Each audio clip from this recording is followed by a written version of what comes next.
सृष्टि के आदि में भगवान विष्णु ने मधु और कैटभ नाम के दो दैत्यों का उद्धार करके उन्हें जय विजय के रूप में अपने पार्षद बना लिया था।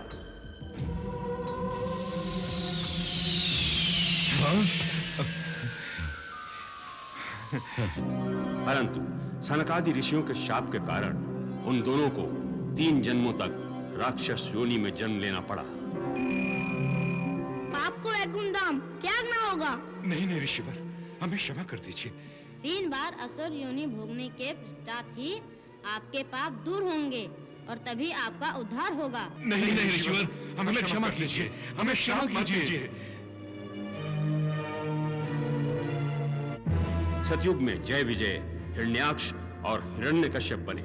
प्रभु ने वराह अवतार लेकर हिरण्याक्ष का और नरसिंह अवतार लेकर हिरण्यकश्यप का वध किया।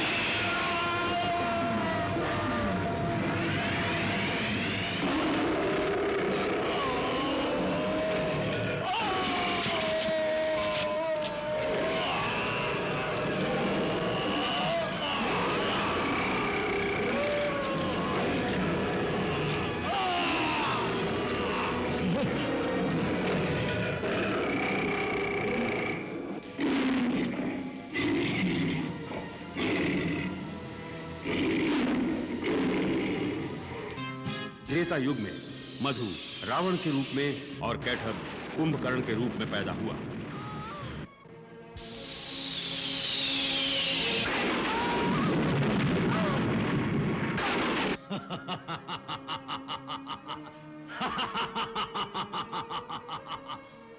देखा विष्णु, देखा, इनके जन्म लेते ही पृथ्वी कैसे कांपने लगी है। अब तो तुझे विश्वास हो गया होगा कि ये दोनों बालक संपूर्ण ब्रह्मांड पर अपना आधिपत्य स्थापित करेंगे। निसंदेह मेरा रावण 10 दिशाओं का विजेता होगा। भगवान विष्णु ने राम का अवतार लेकर दोनों का वध किया।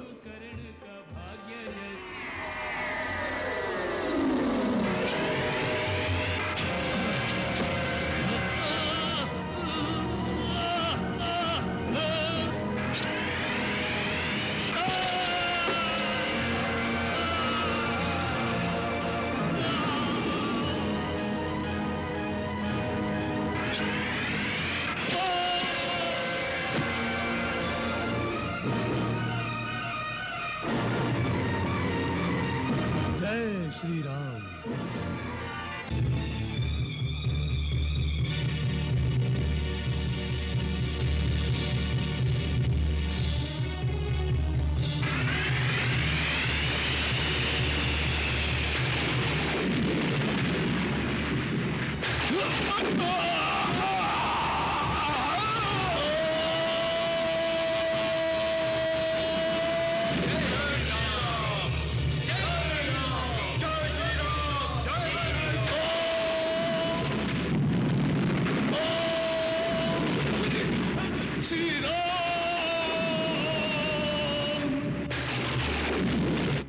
द्वापर युग में जय विजय शिशुपाल और दंत वक्र बनकर जन्मे, परंतु इनके जन्म लेने से पहले ही इन्हें मुक्ति दिलाने के लिए भगवान विष्णु श्री कृष्ण का अवतार ले चुके थे।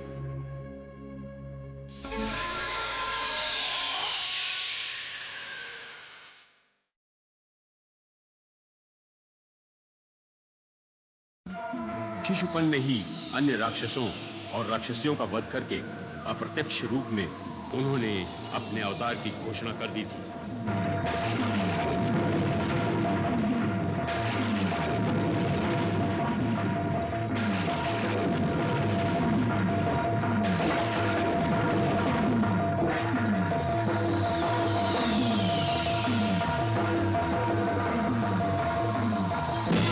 उस समय मगध का राजा सम्राट जरासंध था। उसकी दोनों पुत्रियां मथुरा के राजा और श्री कृष्ण के मामा कंस को ब्याही हुई थी। श्री कृष्ण ने जब कंस का वध किया तो जरासंध की बेटियां विधवा हो गईं, जिस पर जरासंध श्री कृष्ण का बैरी हो गया। नहीं, नहीं, ये नहीं हो सकता। इस धरती पर कौन है जिसने स्वयं काल को युद्धम देहि कहा है? कौन है जिसने उसकी ओर आंख उठाकर देखने का साहस किया है? उसका नाम बताओ गुप्तचर, उसका नाम बताओ। हम उसके साथ साथ उसका नाम लेवा भी जीवित नहीं छोड़ेंगे। जरासंध के सामंतों में एक राजा धमघोष थे, जो चेटी के राजा थे। दूसरे करुष देश के राजा बृहद शर्मा थे। राजा दमघोष की महारानी श्रुति और राजा बृहद शर्मा की महारानी श्रुति देवा दोनों बहनें थीं और कृष्ण की बुआएं थीं। सम्राट जरासंध प्रतिशोध लेने के लिए मथुरा पर आक्रमण करना चाहता था, किंतु उसकी दोनों पुत्रियां मथुरा में थीं और आक्रमण से पहले उन दोनों को मथुरा से अपनी मगध नगरी लाना आवश्यक था। आक्रमण से पूर्व अपनी पुत्रियों की सुरक्षा का प्रबंध कीजिए महाराज। पहले उन्हें मगध में ले आना अति आवश्यक है। राजनीति की आड़ में चेटीराज दमघोष और करुष देश के राजा बृहद शर्मा को कृष्ण के पास भेजना तय हुआ। शिशुपाल और दंतवक्र के जन्म लेने का समय आ गया था, इसलिए कृष्ण की दोनों बुआओं ने अपने अपने स्वामी के साथ संदेश भेजा। आप केवल उससे मेरा ये संदेश कहिएगा। क्या? उसे कहिएगा कि उसकी बुआ श्रुति देवा ने उसके बचपन की लीलाएं सुनी और देखी हैं। वो तो ये भी जानती है कि वृंदावन में उसे भगवान माना जाता है। फिर भगवान के होते हुए उसकी बुआ की गोद सूनी क्यों है? सुना है यदि कृष्ण भगवान का अवतार है तो उसे मेरी ओर से इतना अवश्य कहिएगा कि भगवान की कृपा अपने सगे संबंधियों पर नहीं होती क्या? श्रुति, भगवान के घर देर है, अंधेर नहीं। हमारी संतान होगी, अवश्य होगी। राजा दमघोष और राजा बृहद शर्मा श्रुति और श्रुति देवा का संदेश लेकर मथुरा की ओर चले। ये कौन सेनाएं लेकर जा रहा है महर्षि? हाँ, ये चटीराज दमघोष है। मधु, ये तुम्हारे होने वाले पिता हैं नारायण नारायण। तुम्हारा जन्म इन्हीं के घर में होगा है। अर्थात मुक्ति की संभावना का द्वार खुल रहा है। धन्यवाद देवर्षि। और मेरी मुक्ति का द्वार देवर्षि? बताता हूं।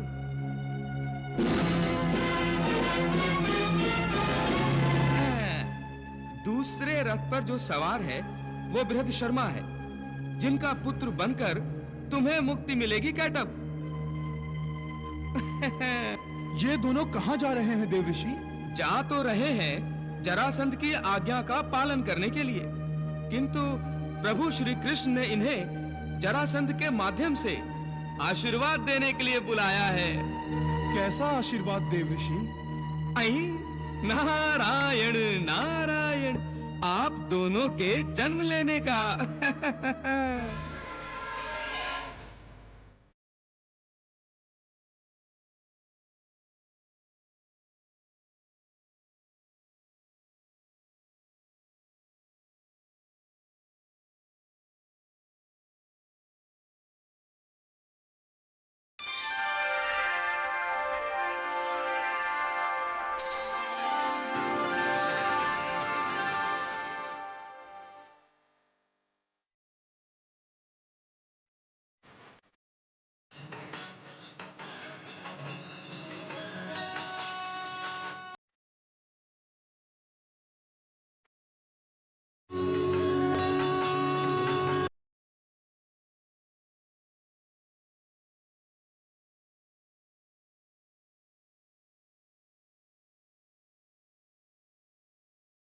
प्रणाम।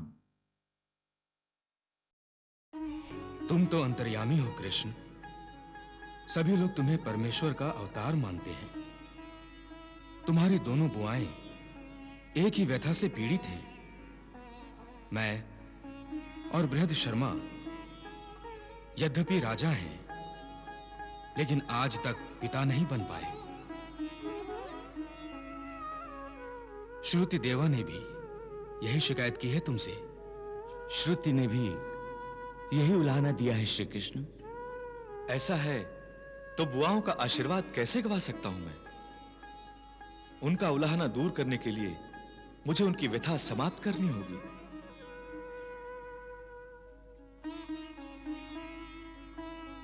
फूफा जी, आप श्रुति और श्रुति देवा बुआ को मेरा प्रणाम कहिएगा और उन्हें यह विश्वास दिलाइएगा कि उनका मनोरथ अवश्य सफल होगा। वो दोनों शीघ्र ही माता बनेंगी। अरे, ये क्या कर रहे हैं आप लोग? आप दोनों तो बस मुझे आशीर्वाद दीजिए। चलिए, बुआओं की शिकायत तो दूर हो गई। अब आप दोनों का अपनी सेनाओं के साथ यहां आने का जो प्रयोजन है वो बताइए। मेरा अनुमान तो यह है कि आप सम्राट जरासंध की पुत्रियों अर्थात हमारी मामियों को ले जाने आए हैं। हाँ वत्स, तुम ठीक ही कह रहे हो। कभी कभी परवशता अपनी इच्छा के विरुद्ध काम करवाने को विवश करती है। तुम तो जानते ही हो कि जैसे जरासंध को महाराज कंस की मृत्यु का समाचार मिला, वो क्रोध से आग बबूला हो गए।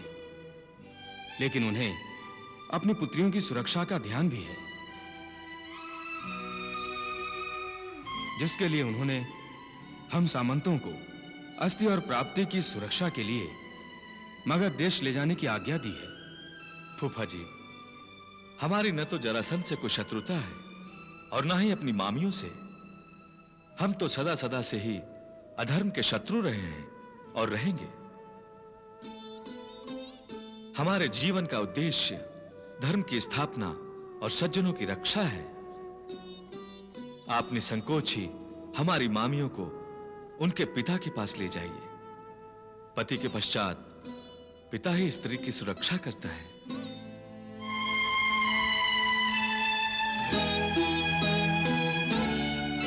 नारायण नारायण। हे त्रिदेवो, बृहद शर्मा और दमघोष को तो वरदान मिल गया। हो गया कल्याण। नारायण नारायण।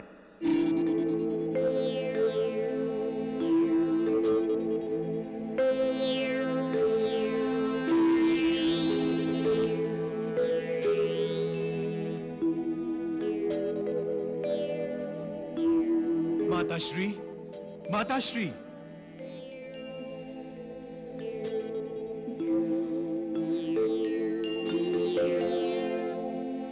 माताश्री, माताश्री।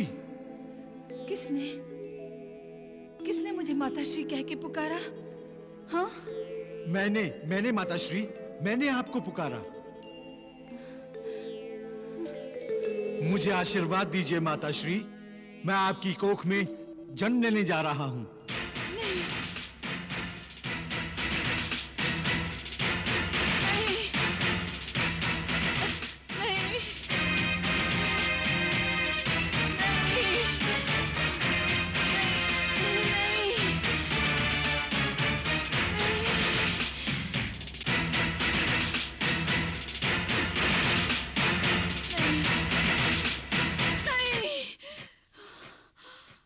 स्वामी, स्वामी। क्या हुआ श्रुति देवा? क्या हुआ? तुम इतनी घबराई हो क्यों? क्या कोई बुरा स्वप्न देखा है? हाँ स्वामी, बड़ा भयंकर स्वप्न था। मैंने देखा एक राक्षस ने मुझे माताश्री कहकर मेरी कोख में प्रवेश कर लिया। तो श्री कृष्ण ने जो कहा वो सत्य हो गया। अब तुम शीघ्र ही माता बनोगी। परंतु वो एक राक्षस है स्वामी। क्या मैं एक राक्षस को जन्म दूंगी? नहीं, राक्षस उसकी पुरानी योनि है। इस योनि में वो तुम्हारा पुत्र बनकर आ रहा है महारानी, पुत्र। किंतु महाराज। किंतु क्या? भयभीत हो रही हो? हाँ स्वामी, मुझे तो ऐसा लगता है कि वो राक्षस मेरे माँ बनने में बाधाएं उत्पन्न करने आ रहा है। भयभीत होने की कोई आवश्यकता नहीं। तुम्हें श्री कृष्ण पर विश्वास है ना? हाँ। तो सब उस पर छोड़ दो। श्री कृष्ण हमारा मित्र है, हमारा हितैषी है, हमारा संरक्षक है। यदि किसी ने तुम्हारे मां बनने में कोई बाधाएं उत्पन्न की तो श्री कृष्ण उसका वध कर देंगे। नारायण नारायण। सुन लिया मधु, सुन लिया। श्री कृष्ण ने स्वयं बेहद शर्मा के मुख से भविष्यवाणी करवा दी कि वो स्वयं कैटब का वध करेंगे। ये कैटब का तीसरा और अंतिम जन्म होगा पृथ्वी लोक पर। नारायण नारायण। और मेरा देवर्षि? और तुम तो जन्म से ही कैटब के साथी हो, फिर तुम कैसे पीछे रहोगे?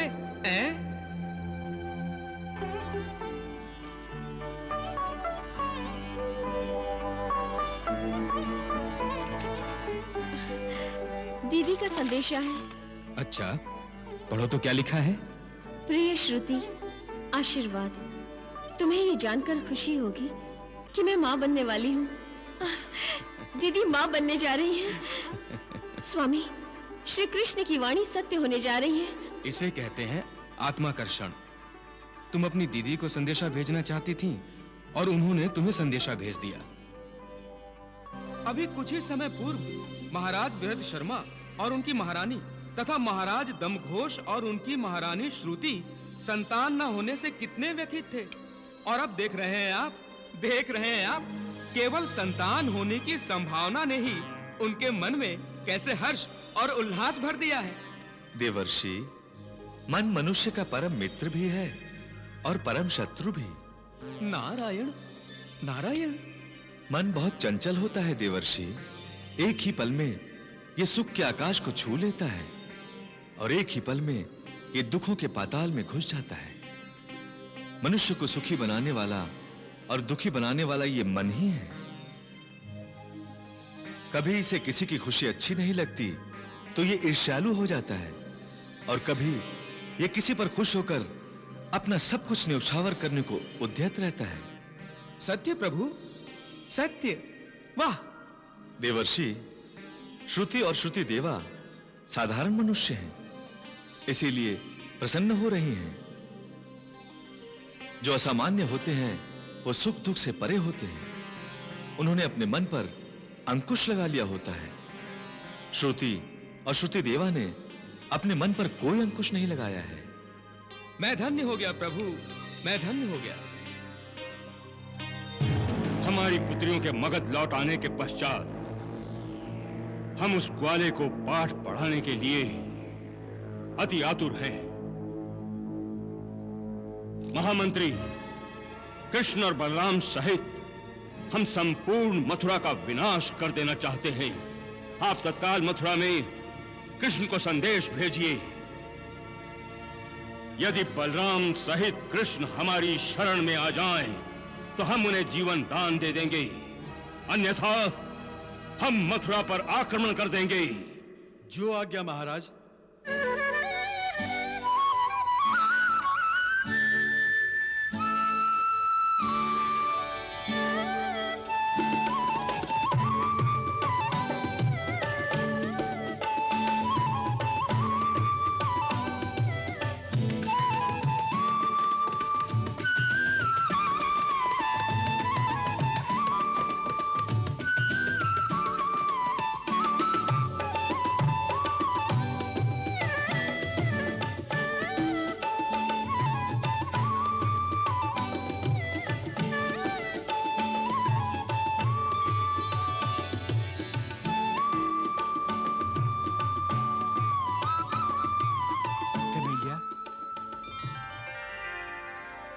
प्रणाम दाऊ भैया। कन्हैया, वही हुआ जिसकी आशंका थी। जरासंध ने उसकी शरण में जाने की धमकी भेजी है। कन्हैया, तुम हंस रहे हो? उसने मथुरा पर आक्रमण करने की तैयारी कर ली है, और जरासंध का सामर्थ्य और शक्ति कितनी प्रबल है तुम जानते हो? दाऊ भैया, अधर्मी कभी प्रबल नहीं हो सकता। वो तो केवल अपने विकारों का प्रतिनिधित्व कर रहा है। जरासंध ने आक्रमण की जो धमकी दी है, वो उसकी मानसिक दुर्बलता का प्रतीक है। हमारा मन दुर्बल नहीं है दाऊ भैया। हम कभी विकारों के अधीन नहीं हो सकते। तो क्या हम जरासंध को आक्रमण करने का निमंत्रण भेज दें? आक्रमण तो वो करेगा ही, और बार बार करेगा दाऊ भैया, क्योंकि वो विकारों से घिरा हुआ है। किंतु हम उसके सामने झुकेंगे नहीं, उसके आक्रमण का मुंह तोड़ उत्तर देंगे। हाँ दाऊ भैया। तो हम युद्ध करेंगे।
ठहरो सारथी। सम्राट जरासंध को प्रणाम। सम्राट मानते हो तो मेरा आधिपत्य स्वीकार क्यों नहीं करते? मेरी शरण में क्यों नहीं आ जाते? शरण में ही जाना है जरासंध, तो तुम्हारी क्यों? उस परमेश्वर की शरण में जाएंगे जो सबका शरण दाता है, तुम्हारा भी। तुम्हारी वाणी बहुत तेज चलती है। मेरे शस्त्र भी उतने ही तेज चलते हैं, देखोगे।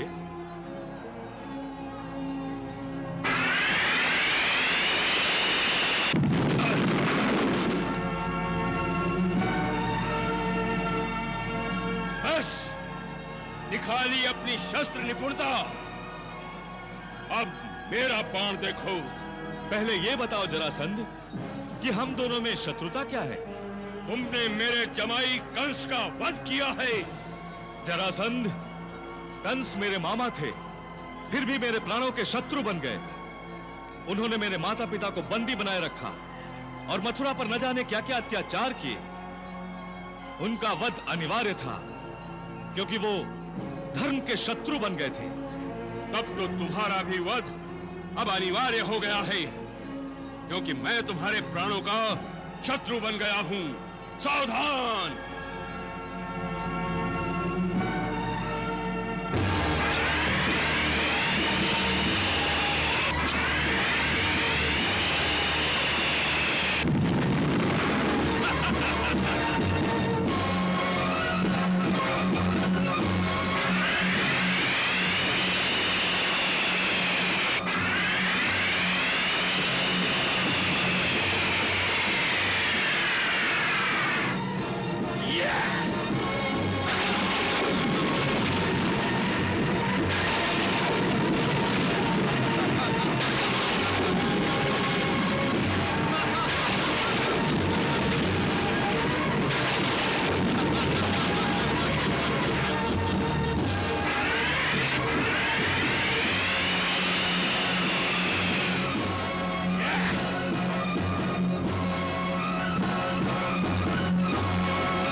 मरा तो नहीं था मैं, मूर्छित ही तो हुआ था। किसकी आज्ञा से तुम मुझे रणभूमि से भगा कर ले आए? किसकी आज्ञा से? मुझे उत्तर दो। मैं कहता हूं, मुझे उत्तर दो। महाराज, मैंने उस समय वही उचित समझा था। तुमने उचित समझा? तुम हो कौन उचित समझने वाली? तुमने मेरे नाम के साथ भगोड़ा लगा दिया। वो वाला तो यही समझेगा ना कि मैं उससे पराजित होकर रण छोड़कर भाग गया। तुमने मेरे शौर्य का, मेरे नाम का, मेरे कुल का उपहास कराया है। तुमने महापराक्रमी समझे जाने वाले जरासंध का अपमान किया है। तुमने मुझे कापुरुष बना दिया सारथी, कापुरुष। तुम्हारा अपराध अक्षम्य है। जैसे आज तुमने मुझ जीवित को मृत समान बना दिया है, वैसे ही अब तुम भी जीवित नहीं रहोगे। नहीं सम्राट, रुक जाइए। क्यों? क्योंकि ये अपराधी नहीं है महाराज। वो कैसे? आप कृष्ण और बलराम से शत्रुता क्यों कर रहे हैं महाराज? उसने हमारे जमाई की हत्या की है, हमारी दोनों बेटियों को विधवा बनाया है। एक पिता होने के नाते अपनी पुत्रियों के पति के हत्यारे को दंड देना हमारा धर्म है। इस सारथी का भी धर्म था आपको रणभूमि से जीवित वापस ले आना।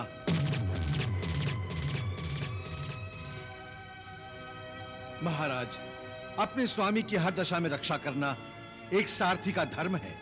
आपको मूर्छित देख आपको सुरक्षित स्थान पर ले जाना आपके सारथी का धर्म है। उसने भी अपना धर्म निभाया है, कोई अपराध नहीं किया है।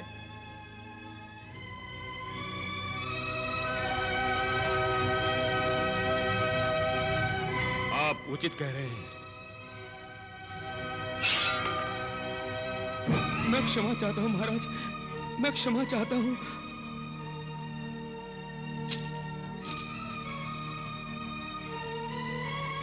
महामंत्री ठीक कहते हैं। तुमने हमारे प्राणों की रक्षा की है, कोई अपराध नहीं किया। तुम्हें तो उपहार मिलना चाहिए।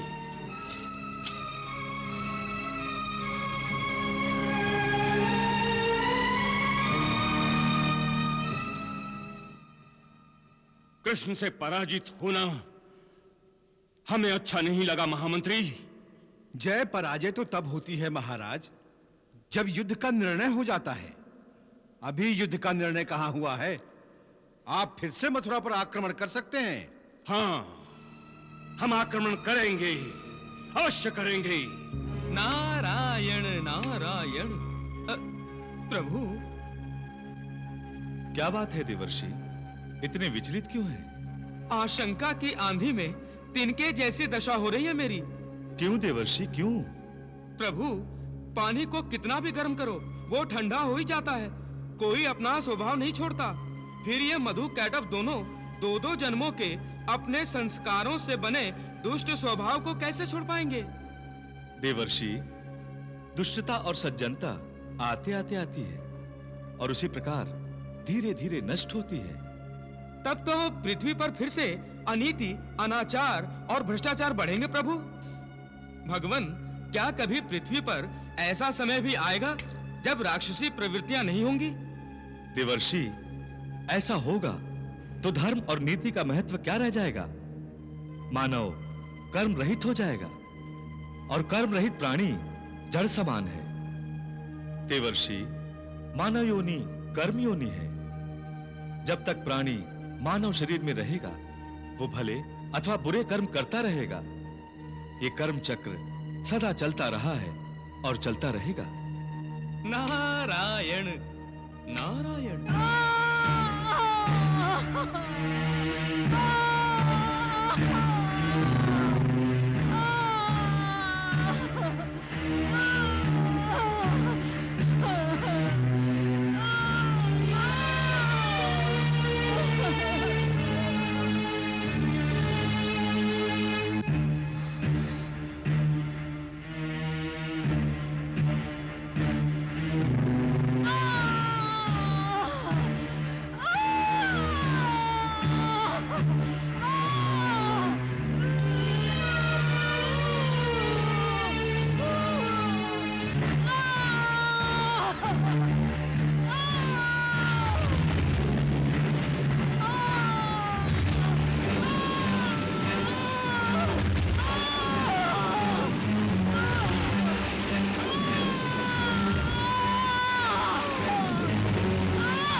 महारानी ने पुत्र को जन्म दिया है।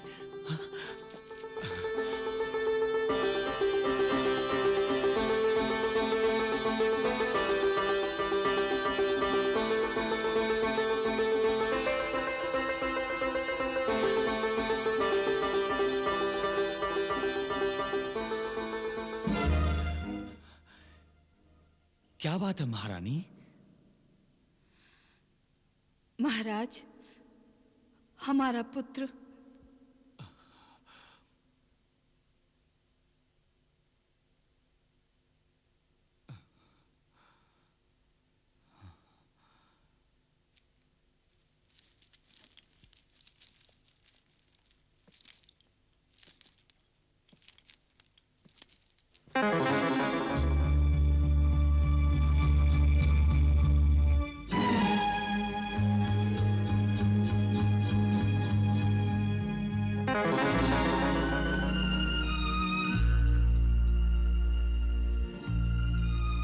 ये भगवान ने हमें कैसा आशीर्वाद दिया है स्वामी। अभी अभी जन्मा बच्चा और इतने बड़े बड़े दांत।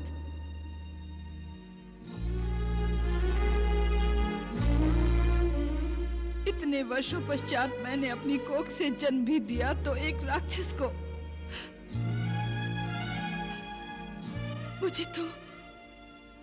मुझे तो इससे भय लग रहा है स्वामी। नहीं नहीं महारानी, माँ कभी अपने पुत्र से भयभीत होती है भला? हाँ, यह हमारा पुत्र है। इसके दो बड़े दांत बता रहे हैं कि हमारा पुत्र महाबलशाली है। किंतु महाराज। किंतु क्या महारानी? श्री गणेश क्या एक दंत नहीं कहलाए? हमारे पुत्र के यदि दांत वक्र है तो क्या हुआ? हम इसे दंत वक्र कहेंगे। दंत वक्र। दंत वक्र? आपने तो अभी से इसका नामकरण भी कर दिया। हाँ, इसके जन्म पर सारी नगरी में खुशियां मनाई जाएं। खुशियां।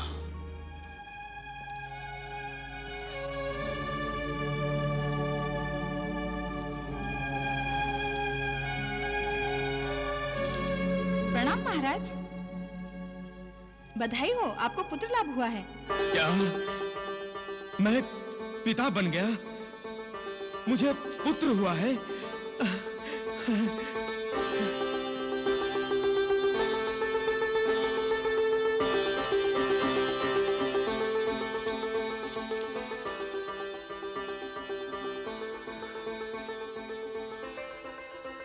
महारानी, आज मैं आपका बहुत आभारी हूं।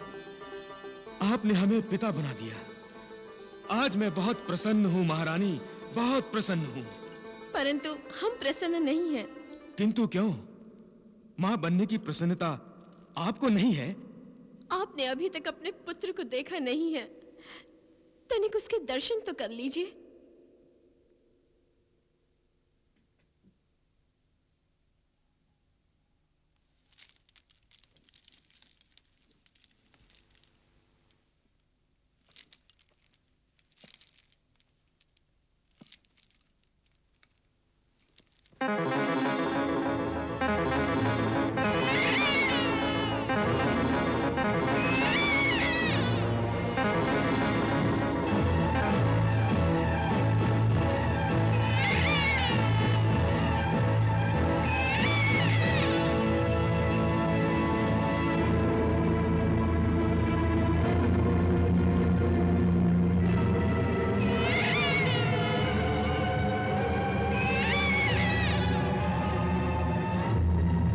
क्या महारानी?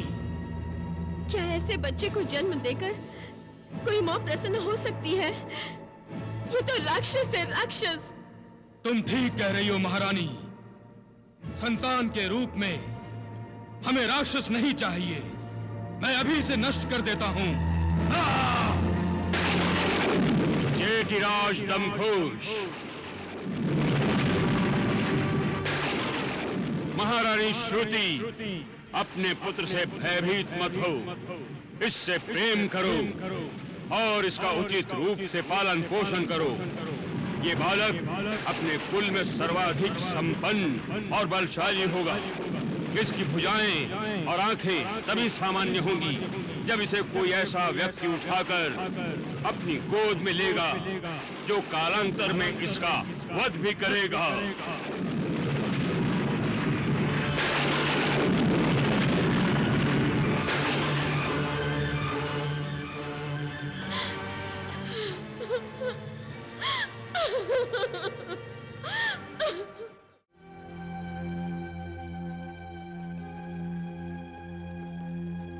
मुझे तुम्हारे मन की बात कभी समझ नहीं आती कन्हैया।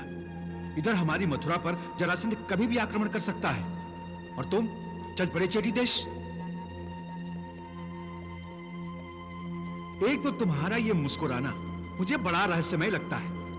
उत्तर देने के स्थान पर धीरे से होंठ खोलकर बंद कर लेते हो। मैं मानता हूं चेटी देश से निमंत्रण आया है, किंतु निमंत्रण तो बुआ कुंती के यहां से भी कई बार आया, मगर हम हस्तिनापुर तो नहीं गए। इसका भी अवसर आएगा दाऊ भैया। किंतु ये चेटी देश जाना इतना आवश्यक क्यों हो गया? इसके पीछे एक रहस्य है दाऊ भैया। क्या श्रुति बुआ का 4 हाथ और 3 नेत्रों वाला पुत्र?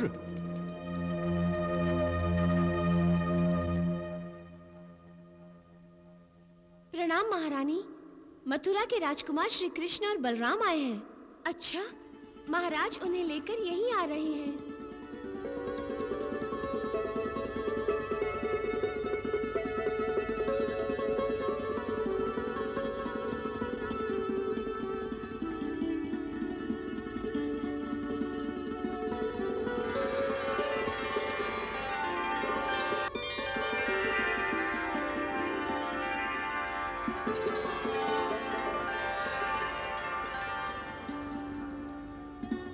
श्री कृष्ण, बलराम।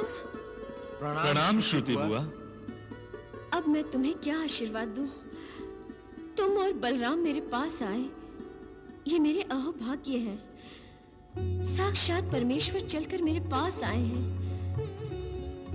लगता है पूर्व जन्म में मैंने अवश्य कोई पुण्य कार्य किए होंगे जो तुम मुझे प्रणाम कर रहे हो। तुम्हारे आशीर्वाद से ही तो मुझे पुत्र प्राप्ति हुई है, और मैं तुम्हें आशीर्वाद दूं?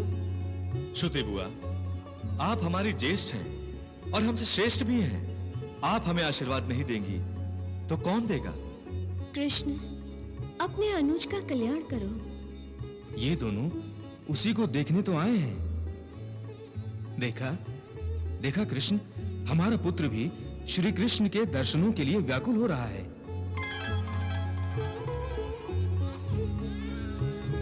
क्या नाम रखा है आपने इसका? शिशुपाल। शिशुपाल? शिशुपाल, क्या भाग्य लेकर आए हो पुत्र तुम। आज परमेश्वर के अवतार तुम्हें देखने आए हैं।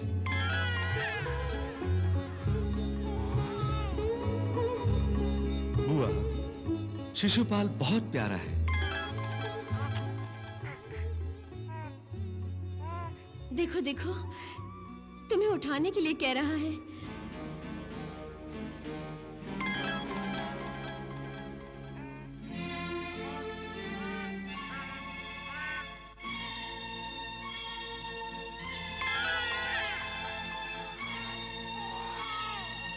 फूफा श्री, शिशुपाल विचित्र है। इसकी 4 भुजाएं हैं और 3 नेत्र हैं। हमारे पुत्र पर तुम्हारी कृपा दृष्टि सदा बनी रहे श्री कृष्ण। कृष्ण, हम भी इसकी विचित्रता देख विस्मित हैं और जानना चाहते हैं कि यह भगवान विष्णु के समान चतुर्भुज और शिव शंकर की भांति त्रिनेत्र वाला क्यों है? क्या इसका यह जीवन अंतिम योनि है? इसके पश्चात यह क्या जन्म मरण के बंधन से मुक्त होकर परमात्मा में विलीन हो जाएगा? इसका उत्तर तो वही दे सकता है जिसके द्वारा गोद में लिए जाने पर इसकी 2 अतिरिक्त भुजाएं छिटक कर गिर जाएंगी और इसका तीसरा नेत्र मुंद जाएगा।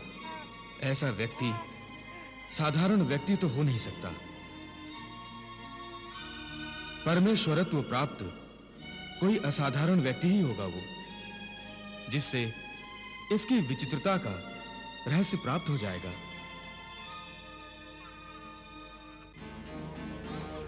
कन्हैया, तुम पौंड्रक को संकेत देना चाहते हो ना?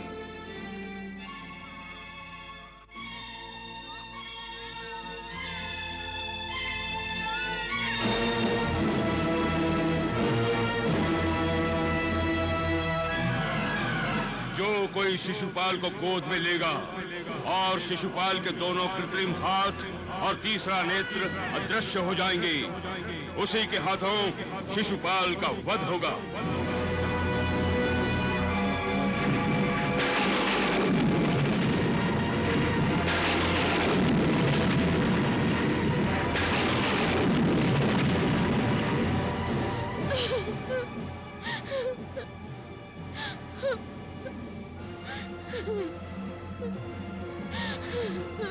क्या हुआ बुआ? आप रोने क्यों लगी? शिशुपाल का भविष्य। क्या है शिशुपाल का भविष्य? कृष्ण के हाथों से मृत्यु। ये आप क्या कह रही हैं? बलराम, ये सत्य कह रही हैं। शिशुपाल के जन्म के समय आकाशवाणी हुई थी कि जिसकी गोद में शिशुपाल के दोनों कृत्रिम हाथ और तीसरा नेत्र नष्ट हो जाएंगे, शिशुपाल का वध उसी के हाथों होगा। ये कैसे हो सकता है?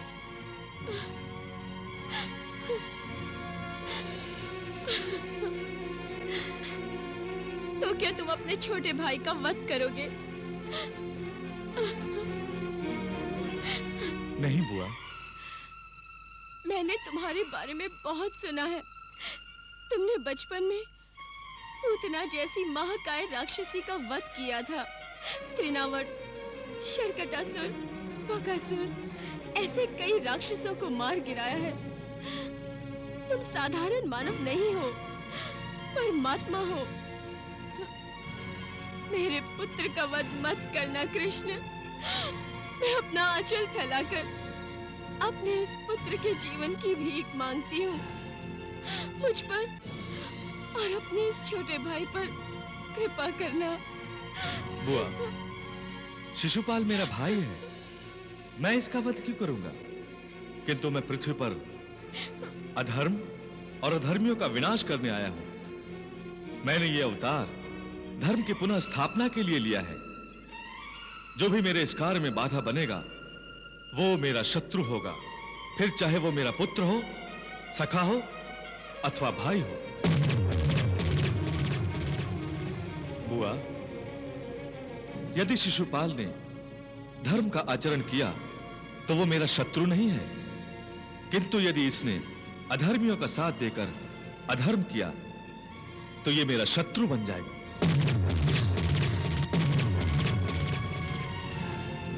तो क्या तुम शिशुपाल का वध कर दोगे? ये तुम्हारा अनुज है कृष्ण, इसे क्षमा नहीं करोगे? हाँ फूफाश्री, मैं इसे क्षमा भी करूंगा। ये मेरा अनुज है, किंतु तब तक जब तक ये अपने अपराधों की सीमा नहीं तोड़ता। बुआ, मैं आपको वचन देता हूं, मैं एक नहीं, दो नहीं, इसके 100 अपराध क्षमा करूंगा। किंतु उसके पश्चात मैं विवश होऊंगा। आप इसे इतना तो समझा सकती हैं? अवश्य, अवश्य। हम तुम्हारे कृतज्ञ हैं कृष्ण। तुमने हम पर बड़ी कृपा की, बड़ी कृपा की। इसी से तुमने अपने आप को मर्यादा में बांध लिया। हम शिशुपाल पर नियंत्रण रखेंगे, उसे एक भी अपराध करने से रोकेंगे। 100 अपराधों का क्षमा दान देकर तुमने हमारा और अपने फूफा श्री का मान रख लिया। मैं तुम्हें विश्वास दिलाती हूँ कि मैं शिशुपाल को अधर्म के मार्ग पर नहीं चलने दूंगी। अब हमें आज्ञा दें बुआ।